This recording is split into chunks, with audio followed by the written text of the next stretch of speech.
जय हिंद दोस्तों। आज हम दोस्तों आपकी जो तृतीय सेमेस्टर की भौतिक विज्ञान है दोस्तों, बीएससी बीएड करने वाले सभी स्टूडेंट इस वीडियो को ध्यान से देखिएगा।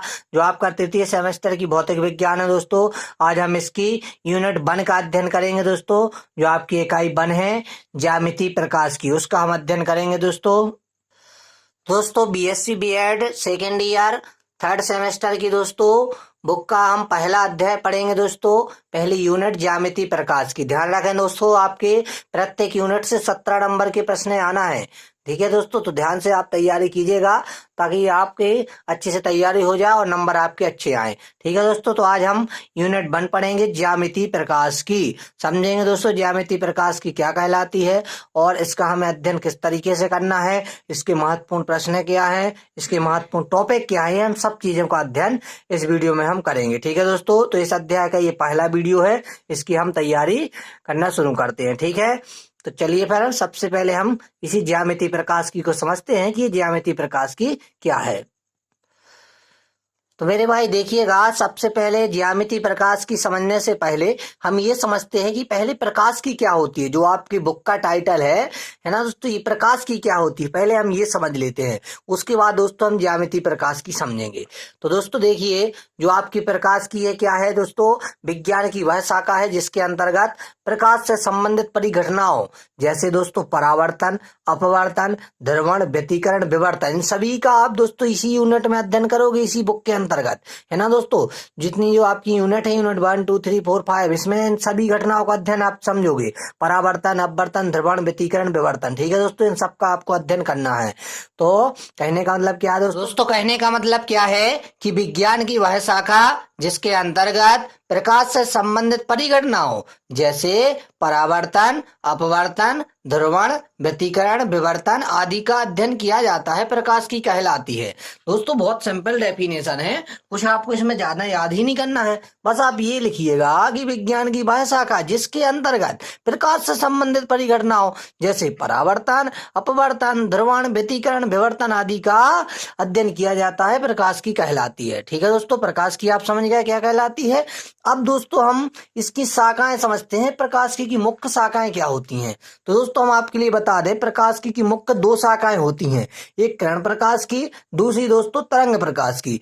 अब इन दोनों जो प्रकाश की, किरण प्रकाश की और तरंग प्रकाश की, इन दोनों का जो अध्ययन किया जाता है दोस्तों, उन दोनों को मिला करके वो होती है ज्यामिति प्रकाश की। ठीक है दोस्तों, इस ज्यामिति प्रकाश की के अंतर्गत जो टॉपिक आपके किरण प्रकाश की और तरंग प्रकाश की थे, उनका एक विशेष प्रकार से मतलब ज्यामितियों के रूप में दोस्तों अध्ययन हम करते हैं, उसको हम कहते हैं ज्यामिति प्रकाश की।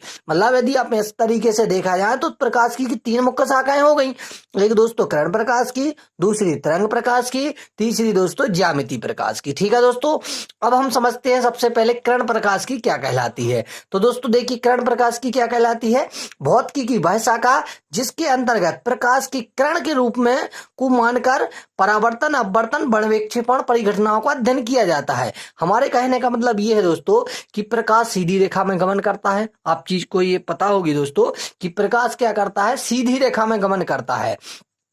तो मतलब दोस्तों हमारे कहने का ये है कि दोस्तों प्रकाश सीधी रेखा में गमन करता है। तो जिस प्रकाश की के अंतर्गत प्रकाश सीधी रेखा में गमन करता है, इससे संबंधित परिघटनाओं जैसे दोस्तों परावर्तन, अपवर्तन, विक्षेपण आदि का अध्ययन किया जाता है, उसको दोस्तों हम किरण प्रकाश की कहते हैं। केवल प्रकाश पर आधारित है दोस्तों, ध्यान रखना। प्रकाश पर आधारित कैसी है कि प्रकाश सीधी रेखा में गमन करता है, और दोस्तों जो आपका जो प्रकाश है ये सीधी रेखा में गमन करता है, प्रकाश तरंग के रूप में गमन करता है ना। इस टाइप की विभिन्न प्रकार के है ना दोस्तों बातें, तो उनका जो अलग अलग शाखाओं पे अध्ययन किया जाता है। जैसे प्रकाश सीधी रेखा में गमन करता है तो ये किसके अंतर्गत किया जाता है दोस्तों, किरण प्रकाश की के अंतर्गत। ठीक है दोस्तों, किरण प्रकाश की समझ गए क्या है कि भौतिकी की वह शाखा है जिसके अंतर्गत प्रकाश सीधी रेखा में गमन करता है ना। जैसे इससे संबंधित घटनाएं जैसे परावर्तन, अपवर्तन, विक्षेपण आदि का अध्ययन किया जाता है, किरण प्रकाश की कहलाती है। बिल्कुल सिंपल है दोस्तों, आपको कुछ ज्यादा नहीं इसमें करना है, बस इतना याद रख लीजिएगा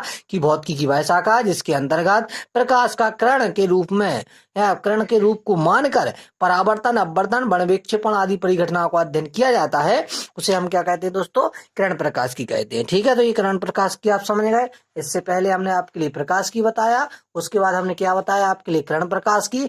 अब हम समझते हैं दोस्तों दूसरे नंबर पे जो प्रकाश की होती है वो होती है तरंग प्रकाश की, यानी वेव ऑप्टिक्स। ठीक है, प्रकाश की मतलब ऑप्टिक्स, किरण प्रकाश की मतलब रे ऑप्टिक्स, है ना, तरंग प्रकाश की मतलब वेव ऑप्टिक्स। ठीक है, और ज्यामिति है जो जियोमेट्रिक ऑप्टिक्स। ठीक है, तो ये आपको अब तरंग प्रकाश की समझना है। चलिए दोस्तों, तो हम समझते हैं तरंग प्रकाश की क्या कहलाती है।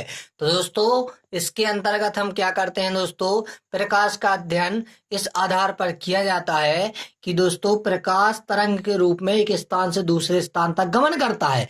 किरण प्रकाश की में क्या था दोस्तों कि किरण प्रकाश की में जो आपका प्रकाश था ये क्या था, एक सरल रेखा में गमन करता था। किस में करता था दोस्तों, एक सरल रेखा में। लेकिन इसके अंतर्गत क्या है दोस्तों कि प्रकाश एक तरंग के रूप में गमन करता है। मतलब जब एक स्थान से दूसरे स्थान तक जाएगा प्रकाश, जैसे ए बिंदु से बी बिंदु तक प्रकाश, है ना, प्रकाश मतलब दोस्तों जैसे आप कोई लाइट लेंगे, है ना, एक आप बैटरी की ले लो जैसे मान लो, तो आप उसको गमन करेंगे बी तक, उसको देखेंगे तो ये सीधी रेखा में गमन करता है। लेकिन दोस्तों तरंग प्रकाश की में इसका अध्ययन हम ये करेंगे कि दोस्तों प्रकाश तरंग के रूप में एक स्थान से दूसरे स्थान तक गमन करता है। मतलब तरंग के रूप में अध्ययन करना तरंग प्रकाश की कहलाता है। ठीक है, मतलब इसके अंतर्गत प्रकाश का अध्ययन इस आधार पर किया जाता है कि प्रकाश तरंग के रूप में एक स्थान से दूसरे स्थान तक गमन करता है। ठीक है दोस्तों, तरंग प्रकाश की आप समझ गए। ठीक है, सबसे पहले हमने आपको प्रकाश की समझाया, फिर किरण प्रकाश की समझाया, अब दोस्तों हमने आपको तरंग प्रकाश की समझाया।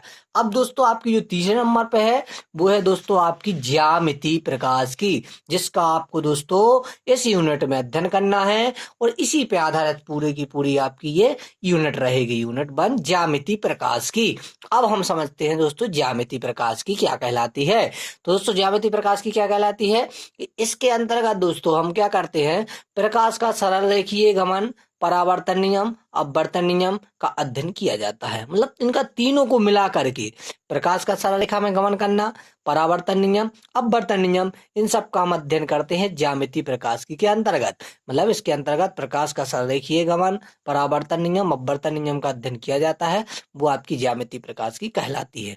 अब हम ज्यामिति प्रकाश की शुरुआत करते हैं। तो दोस्तों हमें ध्यान रखना है, इससे पहले परावर्तन अपवर्तन के बारे में थोड़ा सा पता होना चाहिए। ठीक है, तब जाके आप इसका अध्ययन कीजिएगा। ठीक है, तो आपके लिए दोस्तों हम पहले आपके लिए बता देते हैं, है ना, बाकी आपका जो क्रम से अध्ययन करेंगे तो परावर्तन अपवर्तन का नेक्स्ट वीडियो बताएंगे दोस्तों। इसमें हम परावर्तन अपवर्तन की नियम आसानी से आपको समझाएंगे कि परावर्तन नियम क्या है, अपवर्तन नियम क्या है, परावर्तन की घटना कैसे होती है, अपवर्तन की घटना कैसे होती है, ये सब चीजें आपके लिए हम दोस्तों बता दे जाएंगे क्रम से। अभी केवल आप समझ लीजिएगा। तो प्रकाश का जो अपवर्तन था दोस्तों ये क्या कहलाता था कि प्रकाश का किसी सतह से टकरा। तो डियर स्टूडेंट हम आपको बता रहे थे कि प्रकाश का परावर्तन और अपवर्तन क्या कहलाता है। ठीक है, तो दोस्तों जो परावर्तन है आपने पढ़ा होगा परावर्तन में कि जब कोई प्रकाश की किरण किसी तल से टकराकर उसी मार्ग में वापस लौट जाती है तो उसको हम क्या कहते हैं दोस्तों, प्रकाश का परावर्तन कहते हैं। और अपवर्तन दोस्तों हमने बताया था कि जब कोई प्रकाश की किरण एक माध्यम से दूसरे माध्यम में प्रवेश करती है तो उसे हम वह दोस्तों क्या होती है, अपने मार्ग से विचलित हो जाती है, उसे कहते हैं प्रकाश का अपवर्तन। दोनों के दोस्तों नियम है ना, तो उन सबको हम व्यवस्थित तरीके से पढ़ेंगे दोस्तों। यहाँ पे हमने केवल आपके लिए बता दिया है। अब दोस्तों हम आगे देखते हैं कि इसका सबसे पहला टॉपिक क्या है। तो दोस्तों इसका सबसे महत्वपूर्ण टॉपिक है फर्मेट का सिद्धांत, यानी कि दोस्तों फर्मेट्स प्रिंसिपल। ये दोस्तों आपसे 10 नंबर का प्रश्न में पूछा जाएगा।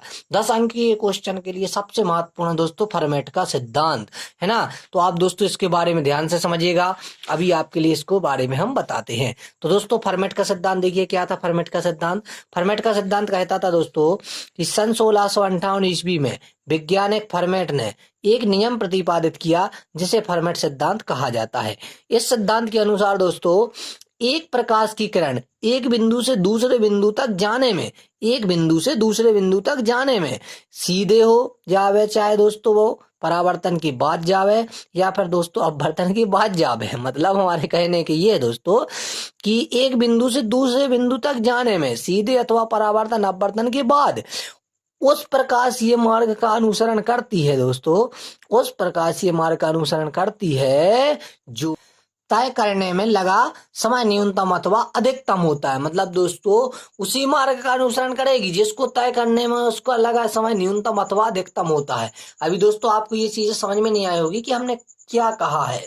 अब दोस्तों आप एक बार फिर से समझ लीजिएगा कि एक बिंदु से दूसरे बिंदु तक जाने में सीधे अथवा परावर्तन अपवर्तन के बाद, मतलब प्रकाश दोस्तों एक बिंदु से दूसरे बिंदु तक जाएगा या तो